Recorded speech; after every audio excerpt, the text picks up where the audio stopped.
નમસ્કાર, હું દીક્ષિતા અને આજના ડિજિટલ વિડીયોમાં આપણે વાત કરવાની છે સૌને સ્પર્શતા મુદ્દા વિશેની। આજે મોબાઈલ ફોનની વાત કરવાની છે। મોબાઈલ તો આજકાલ લોકોની જરૂરિયાત છે। એ નાના મોટા સૌ કોઈના હાથમાં હોય છે, પણ આ મોબાઈલ કેટલો ઘાતક છે તેની કલ્પના તમે નહીં કરી હોય। મોબાઈલ બ્લાસ્ટ થવાના અનેક કિસ્સાઓ તમે જોયા છે અને લોકોએ જીવ પણ ગુમાવ્યો છે। અને આજે જે ઘટના બની છે રાજસ્થાનના જોધપુરમાં કરિયાણાના વેપારી સાથે બની છે અને એ આપને પણ નવાઈ લાગશે। રાજસ્થાનના જોધપુરમાં કરિયાણાના વેપારીના પેન્ટના ખિસ્સામાં રાખેલો મોબાઈલ બ્લાસ્ટ થાય છે। સદનસીબે વેપારીનો જીવ તો બચી ગયો છે, પણ તે દાઝી જતા હોસ્પિટલ ખાતે તેને લઈ જવામાં આવ્યો છે। હવે આ ફોનને શું થયું અચાનક જ?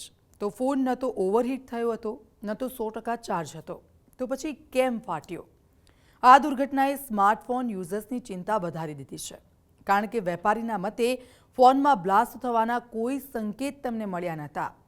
ગોપાલ સોનીએ જણાવ્યું કે 2 વર્ષ પહેલાં જ તેમણે આ મોબાઈલ ખરીદ્યો હતો અને સામાન્ય રીતે એવું માનવામાં આવે છે કે 100%થી વધુ ચાર્જ થવાથી અથવા તો આખી રાત ચાર્જિંગ પર મૂકવાથી ફોન ફાટે છે, પરંતુ દુર્ઘટના સમયે મોબાઈલ ફક્ત 87% ચાર્જ હતો તેવું વેપારીનું કહેવું છે। તેમના જણાવ્યા અનુસાર બ્લાસ્ટના બરાબર પહેલાં ફોન બિલકુલ નોર્મલ હતો। ન તો તે ગરમ થયો હતો, ન હીટ થયો હતો કે ન કોઈ તેમાં ખરાબીના સંકેતો દેખાઈ રહ્યા હતા। અચાનક થયેલા આ બ્લાસ્ટથી દુકાનમાં હાજર અન્ય વેપારીઓ પણ ગભરાઈ ગયા હતા।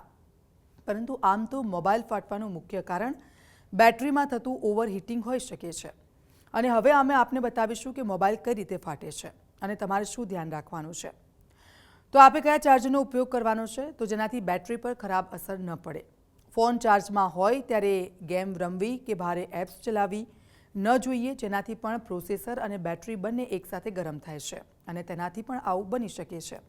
વધુ પડતી ગરમી ફોનને ઉનાળામાં, તડકામાં કે બંધ કારમાં લાંબો સમય સુધી રાખવાથી તે ઓવરહીટ થઈને ફાટી શકે છે।